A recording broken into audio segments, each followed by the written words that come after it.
What up, what up, what up? Welcome to another episode of NewOrleans.Basketball, a NewOrleans.Network podcast. As always, I am your host, Raphael Rattler, joined by my fellow middle brother, Garrick Raphael Rattler. With you, bro? What up, bro? It's been a long time, man. It's been a long time. It feels like a lifetime in living in the city of New Orleans, and just a lot of things have happened. So first and foremost, shout out to the LSU Lady Tigers for a wonderful season. Clap it up for them. They had an incredible season.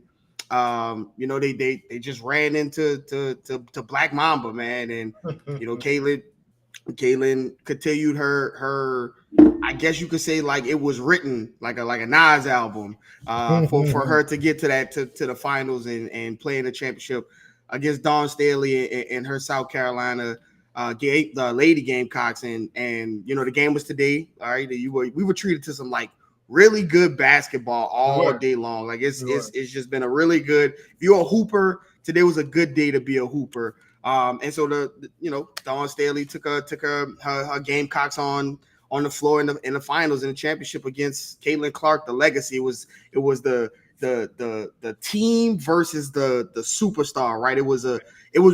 It's one of those situations where you talk about like styles make fights, how the difference in how they play and the different philosophies behind the teams kind of shine brighter. You saw Caitlin give her all.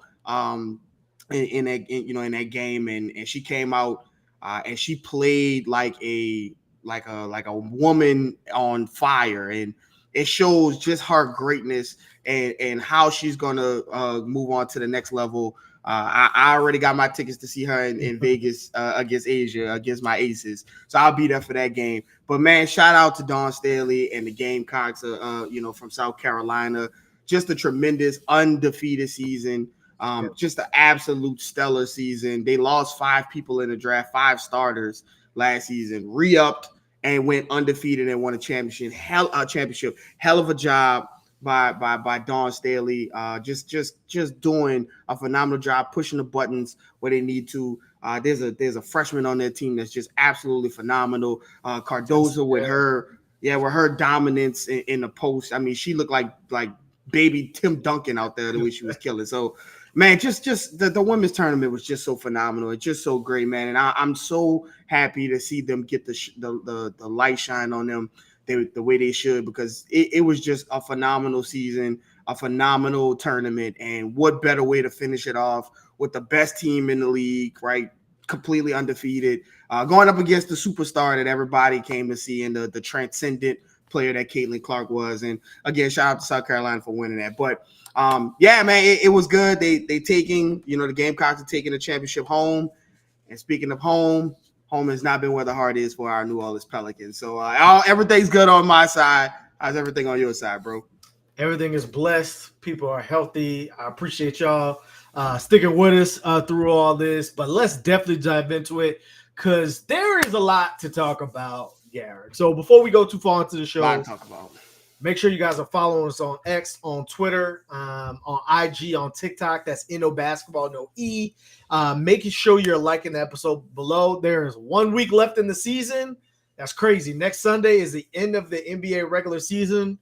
Where the Pelicans will finish, who the hell knows? No one knows. But let's jump in to tonight's game. So, of course, since the last time we talked, we were talking about the Pelicans making a push for 4th, and how Zion was taking the next step, and how Zion and the Pelicans were on everybody's mouth, on ESPN, on TNT, you name it. People were finally starting to show some recognition or pay attention to the Pelicans games. And then they had a 6-game home streak coming home, momentum at their back, hell of a march. And then Brandon Ingram gets a knee bruise, and all that shit went away. All of that went away very quickly. From the moment that he got hurt in the Orlando game. Now, obviously, the Pelicans won versus the Heat the next night and the Pistons, but versus the teams that you need to kind of stack rank yourself against. They had a nasty stretch. So, of course, the Suns are turning it around right when people were writing off the Suns and ready to move forward and saying this was a failure. They start winning games they maybe shouldn't have won and beating the hell out of the Timberwolves and all those things. And so you're walking into this one like, ooh, like this could set some things on. There's a civil war on the timeline between Pelicans fans. Like, this could set some stuff up. So, of course, the Pelicans go on the road, get a much needed, like, I don't know what kind of conversation we are having right now if the Pelicans don't win this game. But they get a much needed victory, like desperately needing victory in Phoenix versus Devin Booker. Willie Green's going home. The last time the Pelicans were any Disney comparison where you want to link it back to the origin story, all of that plays in this game. Zion has one of his best games of the season. So talk to me from start to finish. Like, my son had to catch me because he was like, Dad, you're scared. Like, it was an emotional game, whether you're watching it, whether you're in the stadium, whether you're playing in the game. Like, the emotions, it felt like a playoff games. What did you see from tonight's victory? Yeah, so it was ugly in the Smoothie King Center. I was there for every game. For all 6 games in the homestand, and it just seemed like every single thing, every possible thing, little bitty tiny things was happening for the Pelicans. Like everything that like the perfect storm of wrong things. Some games you couldn't score, some games you didn't have closers, some games you wasn't defending, some games the shots wasn't falling, and it was like every little thing that could possibly go wrong for the Pelicans went wrong. And there's a lot to get into, and we could get into about what that homestand showed for the Pelicans moving forward. Right now, the current iteration. But one thing I think that everyone can solely kind of glaring that you're staring at your face is the importance of Brandon Ingram, man. I mean, he might be a lot more important to the Pelicans, with his overall kind of tide lifting all boats type of play style that he's kind of adopted this season. I think he's a lot more valuable to the Pelicans than I think people have even been giving him for this season. But when you have a stretch like that where everything is going your way and then it immediately hits a wall and you go straight down, and coming out of the home stand, because I mean the loss against the Spurs was obviously like the Spurs, and it was an ugly one. But I mean, like, there were a couple of ones in there that you were like, does this team even, are they aware? Like, are they going through the motions right now? But when you have those type of vibes, the only thing that can get you out of that is togetherness and keeping the places and the pieces together, and 2 superstars. That is the only way you can get out of here. And man, I have watched Zion Williamson play a lot of basketball. I'm talking about back because I was a Coach K fan, so I watched all Duke's games. I watched all Paolo's games, all BI's games. I really enjoyed watching Coach K coach. So I would watch all. I've watched him back to the Duke days. This game, with everything on the line, with where the Pelicans were, with him not playing last game, this made, and AD said it he called it the most impactful game. When people talk about the Zion game, this is the one that I'm going to refer to when we're talking about his career as of now, because this was the most two-way dominant, and it wasn't like the game in Minnesota. And we talked, I joked about this before we got on before the game started. I joked about this with you yesterday, that maybe the Pelicans just needed to get away from the Smoothie King Center. They needed to just get into unfamiliar territory, get uncomfortable a little bit to kind of wake them up. this was the most two-way dominant player. Like I said, it wasn't like the game in Minnesota where they went to there, and obviously they were coming off of a loss then, and everybody was like, whoa, what's going on? Woe is the world. And those two guys, Zion and BI, went up to Minnesota and played the best game that they had played together. But this was Zion, like, without his max contract running mate. Obviously, CJ was incredible, but this was more like you needed Zion to go toe-to-toe with Devin Booker and Bradley Beal and Kevin Durant. We saw CJ doing this by himself. It wasn't going to work. And this is the type of two-way domination that you needed to get your team out of this and out of this funk. And this was the best game I've ever seen Zion play. Both sides of the ball, locked in, intensity, aggression, decisiveness, playmaking, letting the game come to him, but still keeping his foot on the gas. There was just a lot of things in this game that Zion was able to get to that damn it, the Pelicans needed. And listen, he got contributions from key players. Jose was incredible tonight. And CJ obviously carried the load. Dyson had some really good moments. But you needed Zion for this game. And you got the best version of Zion that I've seen maybe ever with everything on the line. Because, again, you lose this game and you are now looking at the Lakers who played tonight might have jumped you and just that quick. And now you're looking up at the Los Angeles Lakers. So that's how far these conversations could have gone. So huge shout out to Zion. But I think, for the homestand, I think there are some questions that need to be answered and addressed, and going into the playoffs will be exposed moving forward. Yeah, we'll get to that. Now, I want to talk about this game. So there was a game during this, and again, like, it's crazy that a role player can be the difference between a win or a loss, like in a lot of scenarios. And so, like, for Jose to come back again, he dealing with the strained oblique. There's no Jose. There's no BI. Like, you're missing some of your ball handling, but you're missing a lot of your energy. You talk about it all the time. The last time the Pelicans were in the playoffs scenario, Jose Alvarado was on the court the very last minute when Chris Paul couldn't miss a shot.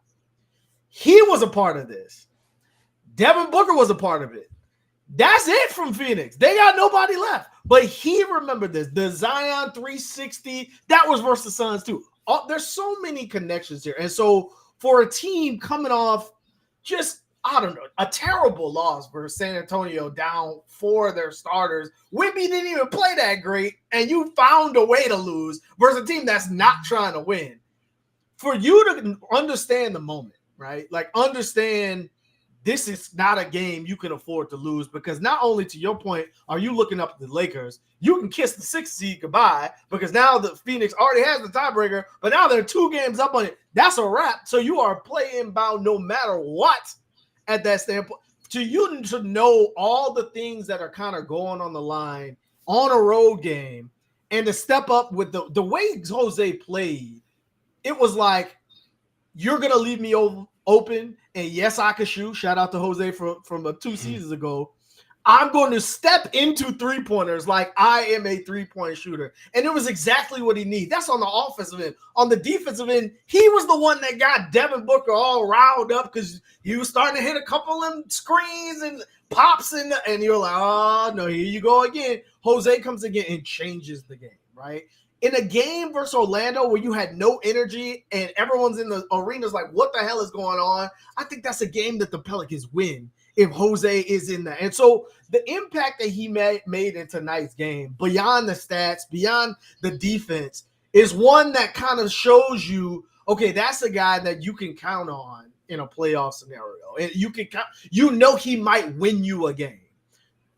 Outside of that, listen, there's been a lot of things and a lot of grumblings and a lot of things that, maybe, have rubbed people the wrong way in terms of the coaching staff, the assignments and the rotations and the substitutions and the lack of timeout, all those things. But tonight, Willie Green kind of He made there was no, we're going to wait until we get cooked and we're down 20.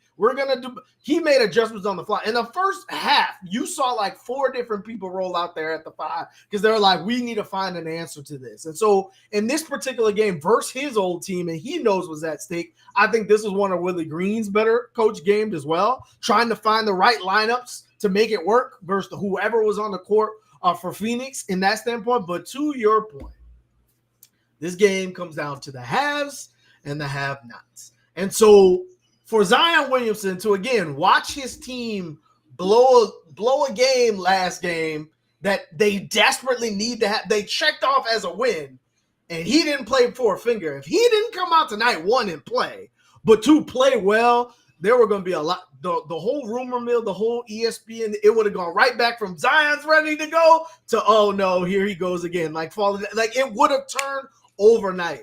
And yeah, there was some questions about, why are you sitting with there was no structural damage. So there was some questions about Zion that was bumbling on Twitter and around that he had to answer. Right. And not only did he answer them, but he exceeded expectations, right? And so let's talk about his game in totality.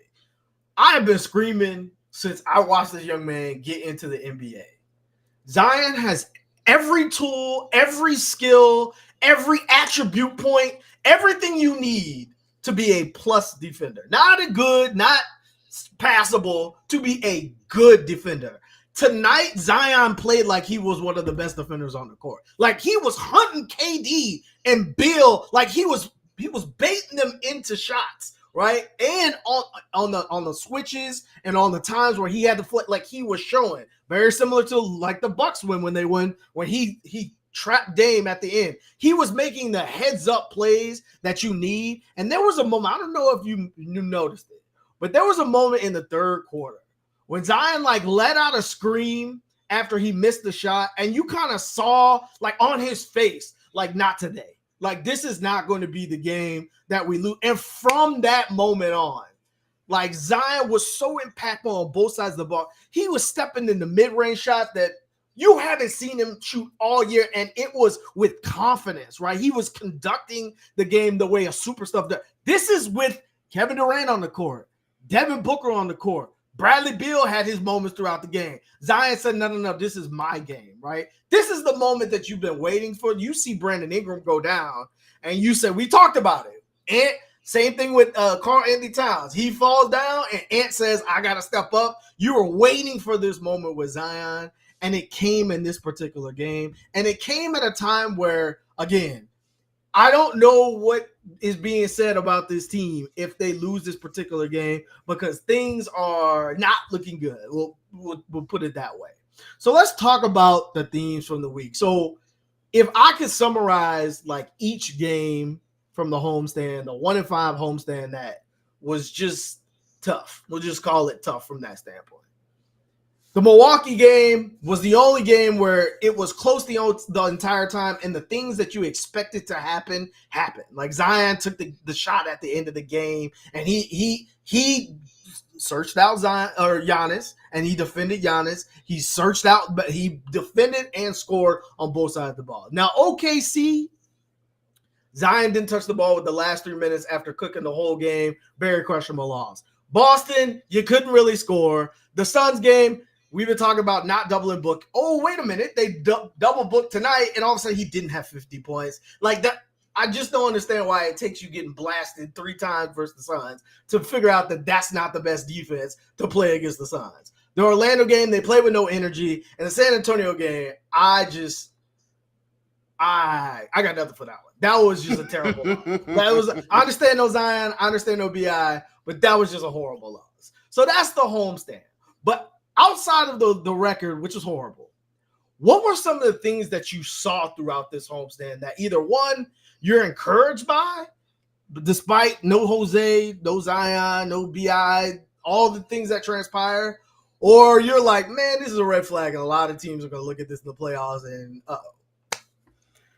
Yeah. So the homestand was interesting in not a great way. And I think the first thing that I saw that was alarming, and We've been screaming it from the rafters. We've been yelling for it for 2 seasons. We've been saying, hey, this is a thing that is happening. And I mean, it showed its ugly face. And that's the center. That's the center position. The center position, the homestand was not great. I mean, in the OKC, in the Thunder game, you had JV play well. It's almost as like the coaching staff doesn't know, like, okay, if I play you and I pull you, then I can't put you back in the game. Or like if you're like if you're not playing at all, then you can't play at all ever in this game. It's either you're in or you're out. There's no middle part. Because JV had a really good game against Chet. He couldn't be stopped. There was nothing he could do. And then he doesn't play in the second half. And there's games where, okay, like he can't be on the floor because, okay, he's getting attacked. But at the same time, like, you're not getting anything, on the offensive end when Larry Nance is outside of this game, but when Larry Nance is sitting in a corner, just standing there, right? And JV is in the corner just standing there. And you saw today, like, we've been calling for it about like that Magic game. A lot of this is not Larry Nance's fault. It is who the Pelicans think that Larry Nance is and what he is. So I talked to you about this. When you think of small ball, right? And I think the name of small ball has now replaced what small ball was intended to be. Small ball isn't just to have a small person at center.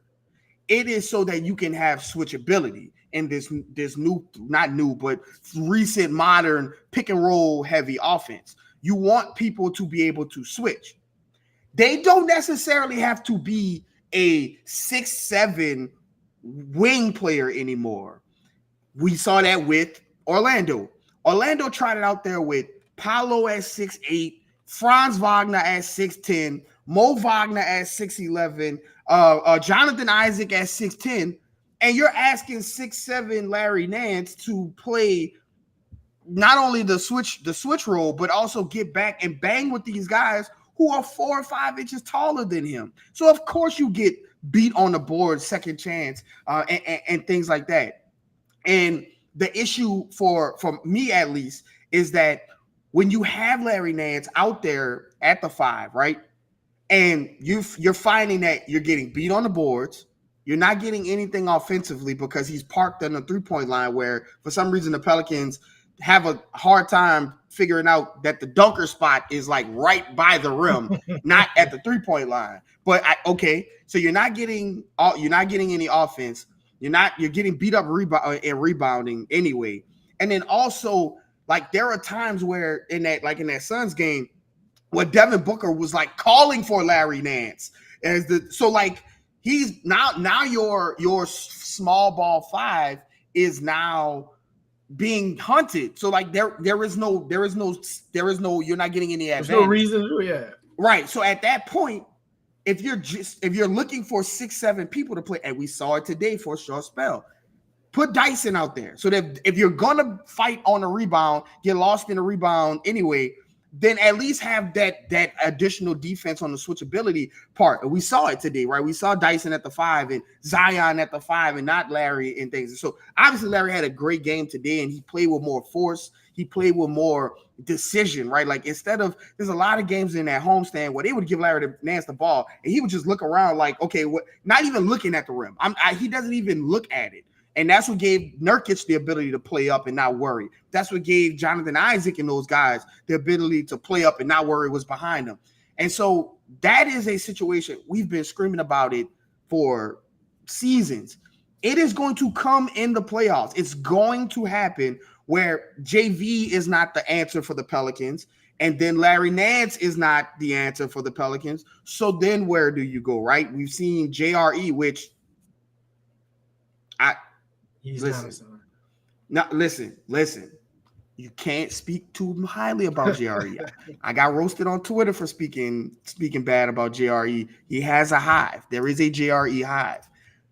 That young man should not be playing center in a playoff rotation. So you're going to have to find ways. And Willie Green showing you that, Dyson, it can get some minutes against these smaller lineups that you're going to get beat on the boards. You're going to have to gang rebound anyway. You saw it today. Zion getting boards, Trey getting boards, Dyson getting boards. Everybody's in there getting boards. You're going to have to play like that anyway. And so that is one of the things that I saw in this homestand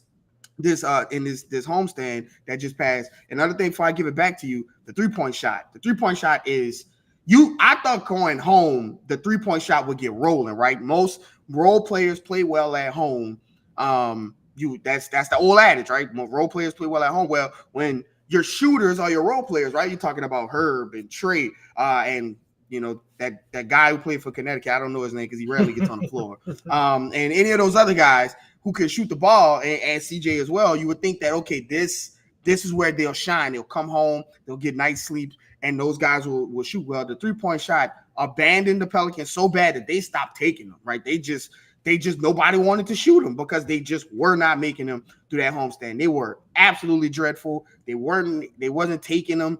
They was making, I think Willie Green said he wanted to take at least 40. I think they were like around 30, 29, 28. And when you're playing in a game and they're giving you these shots and you just are missing them to the point where you're not taking them, there is just such a detrimental effect and a cost to pay when you get into situations like that. So the center position in the 3-point shot kind of fading for the Pelicans. And you saw that 3-point shot kind of come back today against the Suns, and they look like a totally different team. Those two are the main things that I saw during this homestand that are cause for red flags in the playoffs. Especially, if BI comes back, and God forbid that he needs to have some kind of ramp up time or time to get back to who he is offensively, you're going to need that 3 ball, and you're going to need something to happen with the center position.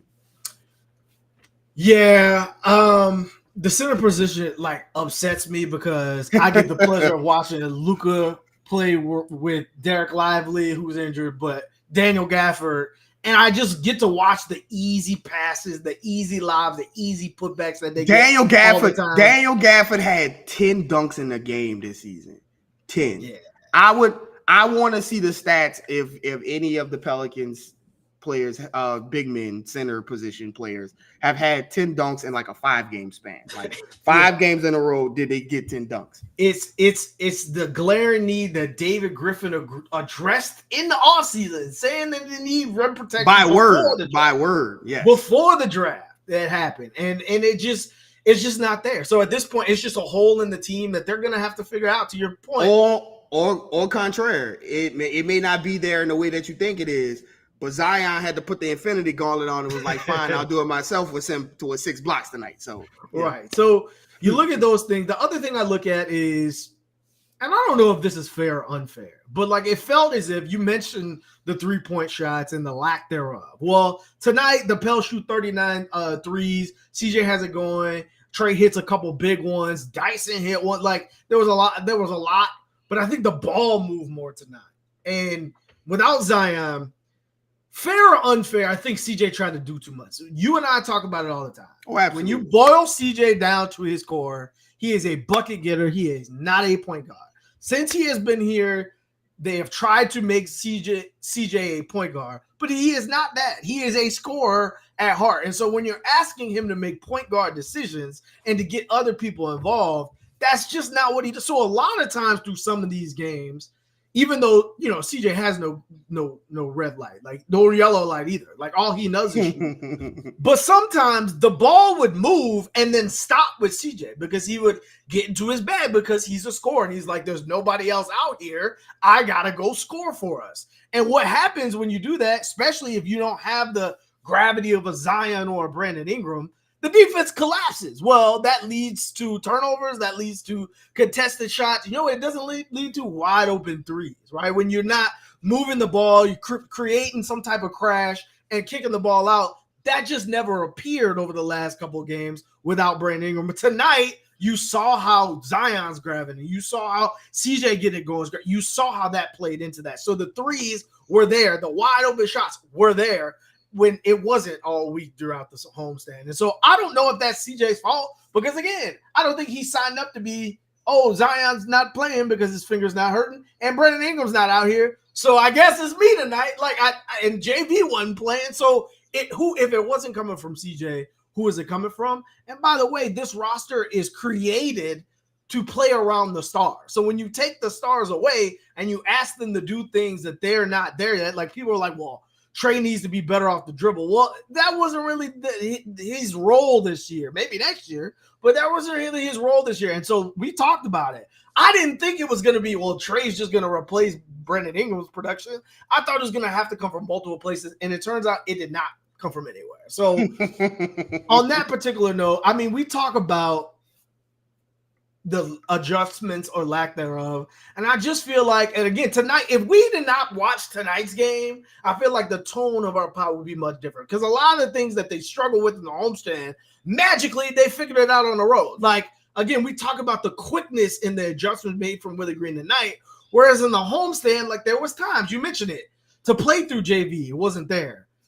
To not throw JRE in the game, it wasn't there, right? To double your stars or double whoever has got it going and make someone have to beat you. Until tonight, the Pelicans just would not do that. And so, again, in a game that mattered and a thing that mattered, they should have won at least 2 or 3 on this homestand. Raph, we sat and we watched Paolo go one-on-one. Yes. We watched Booker go one-on-one. We watched Shea go one-on-one. And for some odd reason, these are MVP caliber, like all-stars, leaders of their team in Paolo's case. They played Wemby, who is terrible on a terrible team, and doubled him from the jump. And then they went to Phoenix, and the team that is probably the hardest to double team one of their best players. They did it, and they did it perfectly. They didn't run at Booker every single time, but this time he put the ball on the ground, he saw 2 and 3 guys, and you let Grayson Allen shoot. I was when I tweeted about Wemby being doubled immediately, I was told that, the Suns, they didn't double against the Suns because they're hard to double against. And I clap back at that saying, listen, nobody is asking you to cut the complete water off on the Suns. But if you're going to play the Suns and they're going to throw the ball to Nurkic 20 times and have Grayson Allen take 15 shots and damn it, even let Bradley Beal get cooking, but Devin Booker and Kevin Durant are not the guys playing, you played Devin Booker 3 times since that playoff series. And 3 times you let him go one-on-one, stuck him on Herb Island, stuck him on Dyson Island, and 3 times he gave you 50 points. It is incredible that it took this long, but they did it so perfectly where you were like, why didn't they do this all the time? Like it would be one thing if they just like ran out there and were like weirdly double teaming, like they didn't know what to do, but they were doubling and they were nailing the rotations behind. Correct. You got very few wide open threes, and it's just like, well, if you can do this on the road with your backs against the wall, where is this at home against the Orlando Magic who punked you in Orlando? Where is that? Like where? And those are the things where it's like you see it, because again, this isn't the first time we've seen the Pelicans adjust to things and then they just go back to doing things. Like we watched them double teams before and then they just stopped doing it. This is what's so confusing about the Pelicans. And when they get into these times where they just go and they live in their bad habits and then they shake out of it like that. And it's like, don't show me that. Zion shot 2 goddamn minutes today, Raphael. And they were beautiful and they were perfect and they were incredible. And it's like, what the hell? Where is this, man? This is beautiful. Like Zion has 6 blocks today, and it's like, well, give me 6 blocks, six blocks some other time. And it's just, these are the things that's like, if you just bottle this up, take this game film and play it from the second quarter on, because that first quarter was a little rough. But from the second quarter on, just have this on what's the banners on the practice and create responsibility, integrity. Tear those banners down and put this game footage on a plasma screen, on a projector, and just have it play over and over again and say, this is how we play defense. This is how we rotate. This is how we double every single time because they did it so perfectly that it was like, why? Don't like Kevin Garnett said, don't show me something that I can't have. Don't do it. God damn it. Don't do it. Right. So I'm sorry. I got a little preachy on this Sunday. The other thing that we just got to talk about. The NBA has no clue. We've talked about this before. They have no clue how to officiate Zion. No clue. Absolutely not. And part of it has been because he hasn't been available. They haven't had a lot of tries up until this season. Throughout this week, you could see the frustration. Like Zion got a tech, the game where everybody got thrown out. Like all that happened. But you could see the frustration mounting on him. And on the other side of it is you could see him not give as much effort on the defensive side because his offense was struggling at times in the Magic game and stuff like that, and he wasn't getting the foul calls, and you could see it transfer over to the defensive side. This is what I was worried about with this Pelican team. You always heard about this team being one of the quietest locker rooms and all that stuff a couple years ago from JJ Redick and all those things, and you saw the players get ejected and stuff like that. I wondered if Zion would be the type that if he's not going offensively, he's not going to give it on the defensive end. Well, tonight, the first couple parts of the game was not great for Zion. Like the first quarter and a half, like he was getting no call, and like Nurkic was just like swinging, and they were just like, well, if he makes it, then we're not going to call it. But if he doesn't make it, you got to give it close. And like you could see the frustration, and then you're like, oh, here we go again. But like I said, like there was a moment in the game where you just saw Zion kind of flip the switch, right? And you saw him ratchet it up on the defensive end, and you saw him attack the board, right? Like if he's not going to get the ball, or if he's not going to get the ball in advantageous situations, go create those situations for yourself. You are one of the most athletic people to ever touch this planet. Like go get the rebound and force the issue, and you saw that tonight. You saw those things, but like the officiating in general, every team complains about officiating. Nobody thinks it's fair outside the Lakers. They're the only ones that think that the NBA refs exactly how they should ref every single time the Lakers strap up their shoes. But outside of them, everyone complains about that. But like, there's just something. There's something when it comes to this Pelican. Or am I off? Like that? Like some of those calls in the first half that were like obvious and there were clear mistakes. You're like, what? But like game after game after game, it's starting to be like that same type of mentality. Like, do you think there's something that, or am I crazy? Nah, those two like out of bounds calls at the beginning of the game were absolutely like they weren't close. They were absolutely incredible. I try to refrain from like yelling at the refs because like that's the low hanging fruit that everybody goes after, right? And it's just sometimes like there are obvious points to be made, but I try to stay away from them. But today was particularly bad. Today was particularly bad, but that game where everybody got thrown out, that Magic game was that even that one was terrible the way the referees handled that game. And like again, Zion is super difficult to referee, and these guys have no idea how to do it. They have no idea. Zion gets hit almost every play, and it's gotten to the point where it's like, well, we're not gonna call it, so you just have to play through it. But like, also don't like yell at us because we're gonna throw you out. So it is a wild world where Zion has to kind of play basketball in. But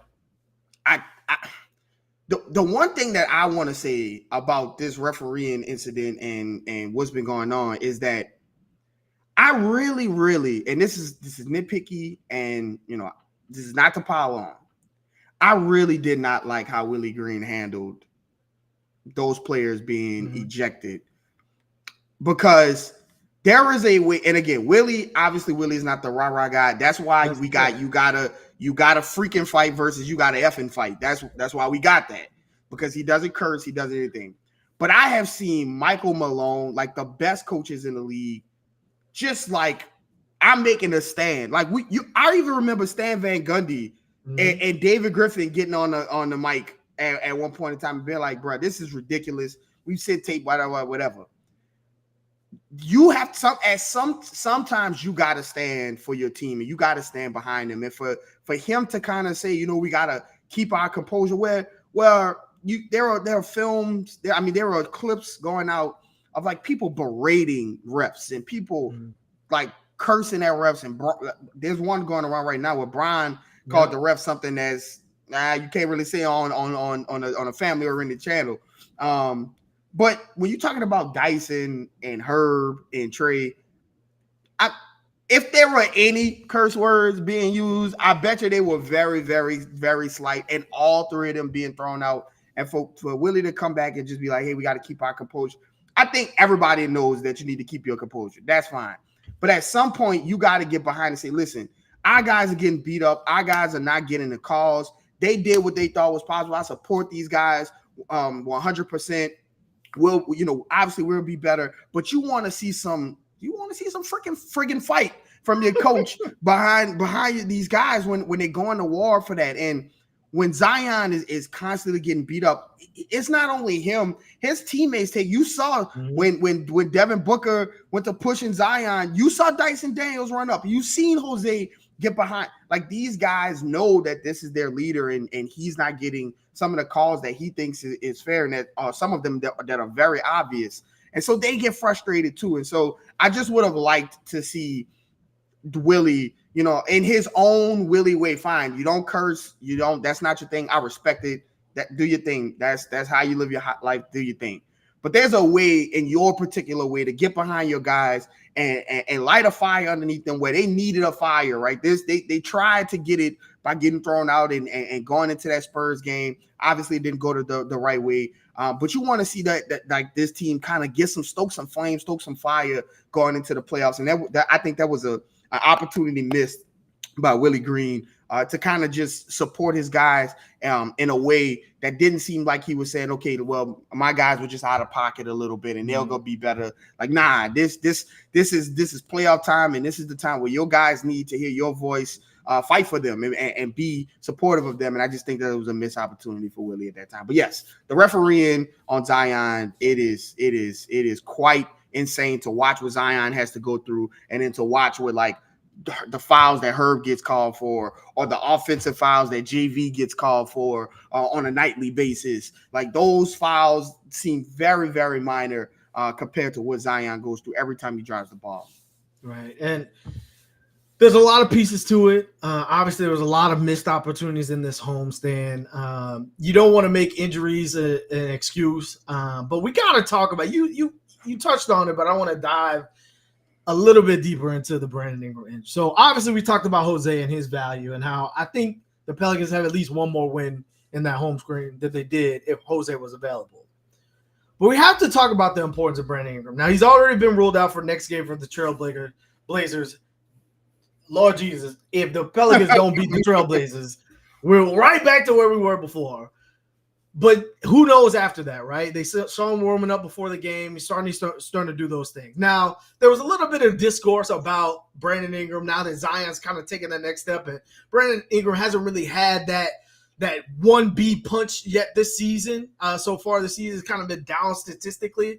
But still, you're giving them time to kind of figure themselves out as a duo. But if you've seen anything over this last 10 games that he's been out, the Pelicans are 4-6. You've seen the importance of Brandon Ingram. And not just because we know what he can do. He leads the team in assists. You know what he can do from a scoring perspective. You've highlighted before his impact and his growth on the defensive end and how he gives you the ability to switch and how he's played some small ball five and he's done some of those things from that standpoint. But I want to look at it from the other direction. If you notice anything through this stretch, is the Pelicans only have certain ways to score. Like, if it's not Zion and they don't trust the JV in the post, and it's not CJ in the pick and roll, which can sometimes be effective and a lot of times not be, there is no movement Hawk offense because, again, Hawk was playing because people were hurt and then people came back and then Hawk didn't play. So there was never that built into it. We just talked about the lack of efficiency, like from the center position on a given night. You have no idea what you get. Like, there are no easy short rolls for the lob because 3 guys off the bench came to go block Zion. There is no center wide open at the goal. Like, that doesn't exist. Are you worried that, like, once a team has a 7-game series for you and they are doing everything they can to stop Zion. And who knows, if Brandon Ingram has a rhythm or not. In the past, he's kind of taken him a while to get back into it. Are you worried that the Pelicans just don't have enough ways to score, or ways that they trust, I should speak, depending on a given defense? Yeah, and it takes all of those ways to score take even more of a hit when you don't trust JV to play in the second. So that his potential offense is taken out of the rotation completely, and a lot of these second halves where he's not even playing, and so you're down to when you put your best five on the floor or your small ball closing five, and it's Zion, Bi, CJ, Trey, Herb, whoever is in there, and like if Larry Nance is playing, and again you're going to Zion seeing the wall, is Bi spotting up, is CJ what CJ's doing. There were golden times throughout this season where I think that the Pelicans could have developed different other identities to win. I think to score. We've even talked about it. There's not even a lot of plays ran for Trey anymore. Like there used to be, we all know the play where Trey starts on one side of the baseline, runs the baseline, comes around the screen, and then catches and shoots. That play doesn't even get ran anymore. It is just not there. It's the ghost screen now. Now it's the ghost screen now. Yeah. And Trey is kind of left to be like this wild card on the 3-point line. Like just find a spot and hopefully you're open. There is no purpose to get him open, purpose to get him shots, purpose to get him going early and often. And it's like that with a lot, right? It's like that with a lot of the players. Like Bi doesn't really get a lot of get a lot of plays. There's not a lot of structure to the offense, rather than Zion go get a bucket, Bi go get a bucket, CJ go get a bucket, and then it's kind of controlled chaos around that. We just kind of play off of that instinctually, which sometimes works, right? It sometimes works with instinctual players. But we watched, again, just this Suns game in the homestand where they ran down screens and flare screens and basket, and Zion, and JV and Larry Nance were just like cooked because you get one screen off a one-on-one, Devin Booker's pulling up and it was happening over and over again. Same thing with Orlando. Orlando had multiple options for multiple actions, the way they run their offense. And it just seems as though the Pelicans have like, okay, Zion smash, Bi smash, CJ smash. Okay, other than that. And so it's gonna be, playoff basketball is different. And we've seen Brandon Ingram reach to levels in playoff basketball that were great. His first playoff run was absolutely phenomenal. But again, we've seen this Zion, Bi, CJ trio kind of like struggle at the beginning of games and in closing games because nobody kind of knows where to go. And so when you have, this in a playoff series where the same team has opportunity after opportunity to focus in and dial in on you and not have to worry about next game and the game after that, it's going to be difficult to find those options and those ways to score. And so it's going to be difficult for the Pelicans, especially depending on who they get. If they get, Minnesota, or if when they make the playoffs, they get any of these teams that play really great defensively. They're gonna have trouble scoring, and so hopefully Brandon Ingram, when he gets back, he gets into shape and gets up to speed quickly, because he does so much for the Pelicans offensively that I think if you can just in each game get one of those guys going, even if it's not the prettiest, I've been harping on this. This is not the year that you're going to find. It's unfair. It sucks. But these are the games that should have been happening in year 2 and year 3 of this iteration of Pelicans team to get this iteration of the Pelicans. You're getting those games now where, well, kind of, sort of, because BI is out. But you're getting that span of when they were playing together. You're getting like them getting familiar with it, and it sucks is in year 5. I think, after they make a playoff run, God, please get them in the playoffs and have them have that playoff run. If they get that and they get going, I think you'll see a better offensive field next season. If they all return, which I expect them to do. but it's just going to be tough in the playoffs. And they're just going to have to will their way. It's going to have to just be superstars finding their way, because I don't think you have enough time, especially with BI out, to kind of iron this out and put finishing touches on it. Well, I don't think that they're not even 70% of the way, 60% of the way of what they could really be together. And I think that's going to come with a little bit more time. Once again, it sucks, but this is the games that you want them to have. It just happens to be in year 5. Yeah, I agree with you. I think, again, we've been talking about it since early in the season. The Pelicans are going to go as far as their defense goes. Their offense, while it's still in the top half, which is crazy, we're talking about this Pelicans team being a better defensive team, the offensive team. While the offense is still in the top half, it's the nights where they lock up, like tonight, where they lock up defensively that give them a chance. You can always tell how the game's going to go depending on how they're defending their opponent on the other end. Because to your point, like, I just think a lot is rests on the shoulders of Zion and a lot rests on the shoulders of Brandon Ingram to drive them where they need to be. So the Pelicans are currently tied for 6th. They're in 7th place because Phoenix owns the tiebreaker. Dallas is in front of them for a game and a half. They own the tiebreaker. The way I look at it, I don't think you're getting the 5th spot. I think the 4th spot is dead. So I think at this point, you are fighting to avoid the play. You are fighting for the 6th spot. So you have the same record as Phoenix. There's 4 games left in the season. You got Portland on Tuesday that you absolutely cannot drop that game. And then you got at Sacramento on Thursday. You own the tiebreaker with. They're reeling. They lost Malik Monk and Herter in like the same 24 hours. You got to win that game. And then the Warriors, which I don't know, at that point in the season, they might kind of be stuck at 10. So like, I don't know if they're going gung-ho on that one. And then you finish the season at home, versus the Lakers, which you could be playing for play-in or not. You could be playing for home court advantage in the 7-8 game. Like, there's so many things that can take place between now and then. Where's your gut at? Where's your feeling? They just went through a horrible homestand. It looks like you're getting healthy. Zion's taking that next step. Where's your gut at with 4 games to go? Well, I think that the Pelicans are in decent shape by winning this game, because Phoenix has versus the Clippers at home. Then they go on the road to play the Clippers. Then they play, I believe, Minnesota. And then also they play. It's all road games, and I think they play OKC. It's 4 hellacious games that they have.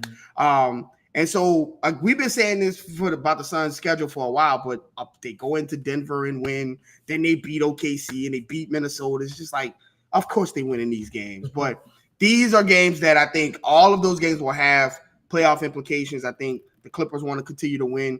I think Minnesota still wants to win. I think they play, like I said, I think they play Phoenix. So I think, obviously, they play OKC. Everybody's going to want to win their games that they have to play. So if the Pelicans can just go out and take care of their business in games that I think they're going to be favored in all of them, especially if Brandon Ingram is back for that last game of the season for the Lakers, I think they'll be favored in all of these games. If they just go out and take care of their business, I think the 6th seed will land in their lap, because I do think you just have to finish with a better record than Phoenix. You each have 4 games. You just need to win 1 more game than they do to essentially get this 6th seed.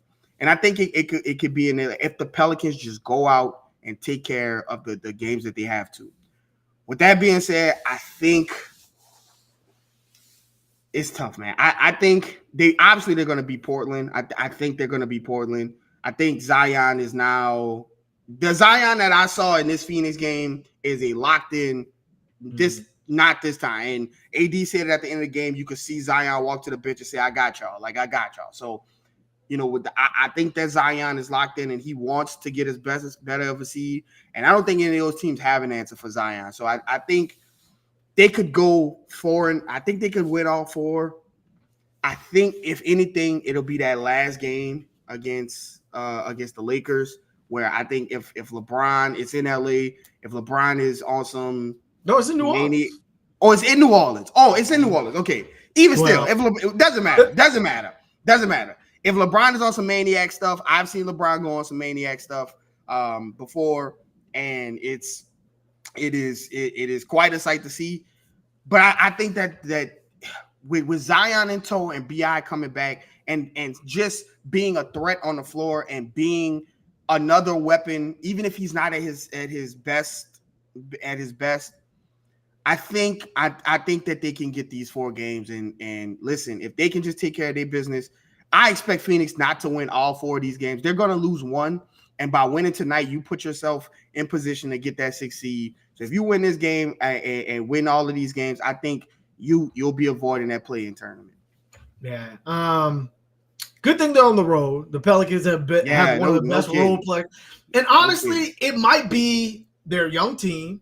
There's a lot of pressure right now on the team to win. And kind of going away, it's just you and your boys. It's just you and hoops. That's all you got. So you got 3 games on the road, and then everybody's going to get up for the Lakers game at home to finish the season. So to your point, I think the Pelicans should be the better team in the 4 games that they have left. Will they show up? I don't know. So that's all we have for you guys this week. It has been a roller coaster 2 weeks of the Pelicans season, but there's only 4 more games to go, and then the Pelicans will either be in the play-in, playoffs, who knows.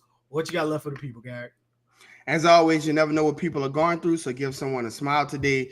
Yes, this has been the highest of highs and the lowest of lows. I mean, I remember waking up and seeing all of the podcasts that I listened to say, "Oh, the Pelicans coming," or "The Pelicans asleep." Or you turn on ESPN, you see Zion dunk. Somebody posted, you know how they have these prompts on Twitter where it'd be like, "Hey, da da da." So the prompt was post a picture of something that feels like a lifetime ago, but really isn't. And someone posted the picture of Zion dunking in Brooklyn.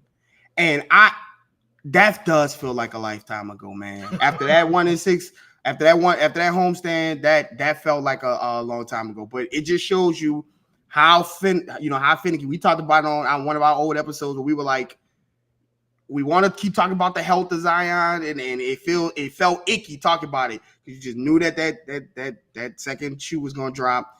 And man, that second shoe dropped. ATL stumped. It Kirk Franklin stumped.